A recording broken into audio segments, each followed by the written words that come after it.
Soon after it was released, Sofirn SP40 became bestseller headlamp as for $20 user got good brightness with convenient color temperature and user interface, built-in charge and magnet and tail cap, and now it has an update.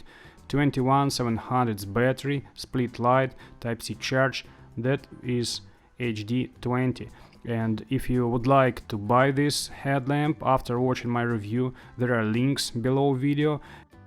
As you will see, my review contains lots of peaks and runtime charts, so if you would like to take a closer look at them, there is a separate link below video to album which contains all them peaks, runtime charts and all the stuff you need to evaluate precisely what HD20 is capable of. And let's start from the most interesting part in each headlamp review, what to expect from this model in the matter of light, and my overall impressions right from the start. In my opinion, this is quite successful attempt to make a good, affordable and bright headlamp with split light and 21700's battery. But it's not the perfect one. There are two things that you should take into account. The first is size. This headlamp is not compact at all, and I don't see any way that would allow to combine bright split light, built-in charge and 21700's powered L-shaped body and compactness. If you want something shorter, lightweight, remove some of the variables and get a completely different headlamp. Since I started writing this review, I periodically used this headlamp and I don't feel that the difference in size and weight is too serious. Yes, if you carry Sofirn HD20 on your head all night long, sooner or later you'll feel excess weight. But if you plan to use it for some hours, then I don't see a problem. And guys, 70 kilograms man and 100 kilograms man will also feel it differently. Generally, this is not a problem, but just a result of the general construction, and the advantages of this are obvious, but the disadvantages are subjective. And the second disadvantage is stabilization, which is sort of the same that Sofirn SP40 has, and I don't like it. I would definitely prefer shorter runtime, but full stabilization. However, this is not so serious for two reasons. The first one is that step down in most used modes, like medium for far and near light, will be very smooth, which you can see in my runtime charts in the final part of review, and the eye will simply adapt to it. Visually, the brightness will be the same for a long time, and the flashlight in these modes will work for an exceptionally long time, especially with 4800 mAh battery from Litakawa, for example. I also will leave a link under my review. This battery just cost almost nothing, and the capacity is really good. Actually, yeah, the spare battery costs almost nothing and takes almost no space. If you have one with you, I would generally forget about such stabilization. And again, Sofirn SP40 performs the same in matter of stabilization, and that didn't stop this headlamp from being the bestseller budget model. A lot of people use SP40 and don't complain at all. Again, I don't like it, but that's what we have. Headlamp is budget one, and in matter of stabilization it performs exactly like budget one. And that's all about disadvantages. Then a long list of advantages begins. The first one is really long runtime, thanks to 21700's battery. Battery included in set, I mean 4000 mAh one, is actually 1/3 more capacity than the one from the set of Sofirn SP40. And if you buy a spare cheap Litakawa, which has 4800 mAh, then the runtime will be a way longer that you may get from any 18650 headlamp, except from models with separate battery pack with two batteries, and these are really expensive headlamps if we are talking about normal brands, not some crap. Here, by the way, disadvantage of such stabilization turns into an advantage. As I've said, brightness slowly steps down, but the headlamps works longer. Next, L-shape allows you to use headlamp like a handheld flashlight with great deal of versatility and comfort. And thanks to the clip, you can use it like a walk-around light, like a camping light. Just attach the headlamp to your chest pocket or to backpack strap and just relieve your head and hands, and you still can get a lot of comfortable light ahead of you. What else? HD20 has split light, flood and spot, and a combination of them both. This is far from a unique solution for headlamps in general, but I don't remember seeing that in L-shaped format. All such solutions were in classic T-shaped body, and the diffused flood light there was just a pleasant addition, limited both in maximum brightness and the number of available modes, not to mention the ability to fully combine both types of light, flood and spot. The only exception I know is Panda from Bright Beam, the Russian brand. HD20 gives you flood light, spot light with plenty of modes and the possibility to combine them both. This is actually a bright headlamp.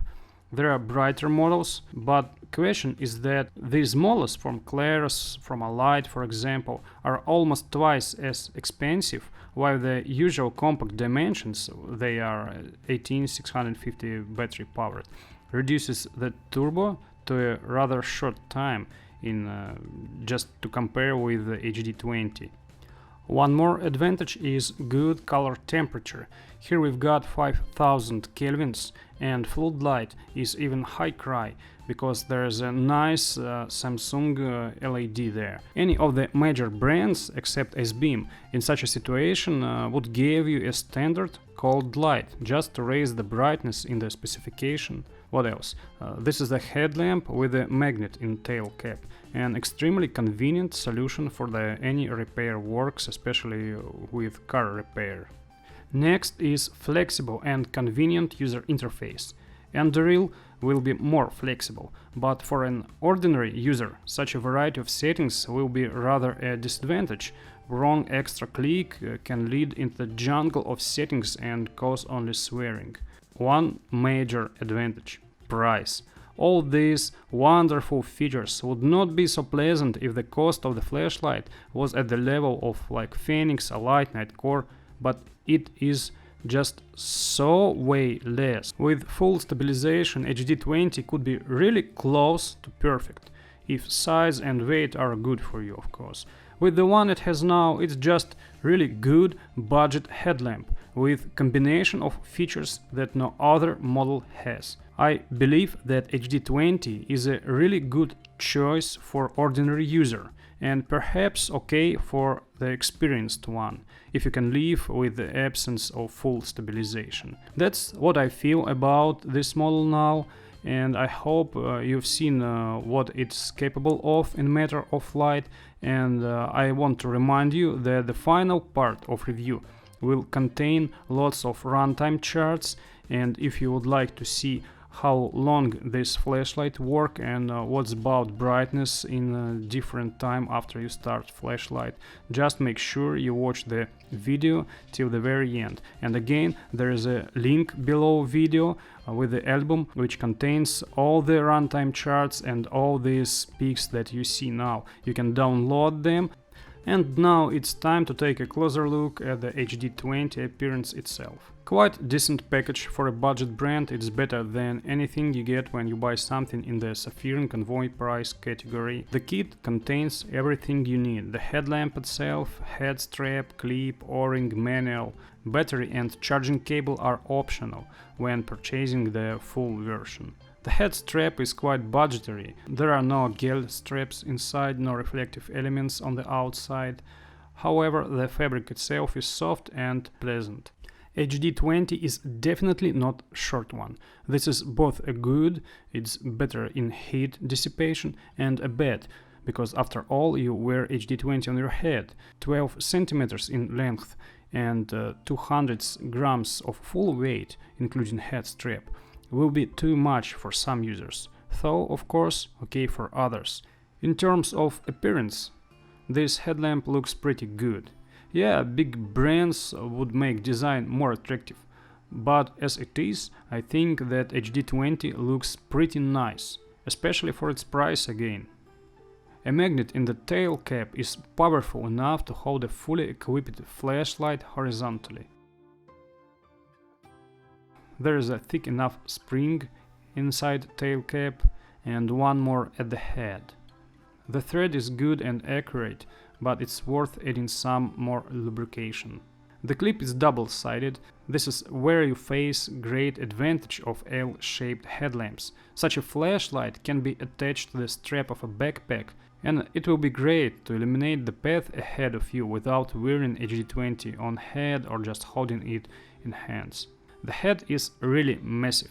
In fact, it's like the half of overall size of the headlamp. There is a deep Type-C charge port on the back, rubber plug is thick, everything is fine here. The bundled cable is really good. And HD20 also works great as a power bank. HD20 comes with a 4000 mAh battery, that's okay, but I recommend to buy spare one, 4800 mAh battery, the link is below video. The power button is located on the top, it has simple charge indication backlight, green, red and flashing red.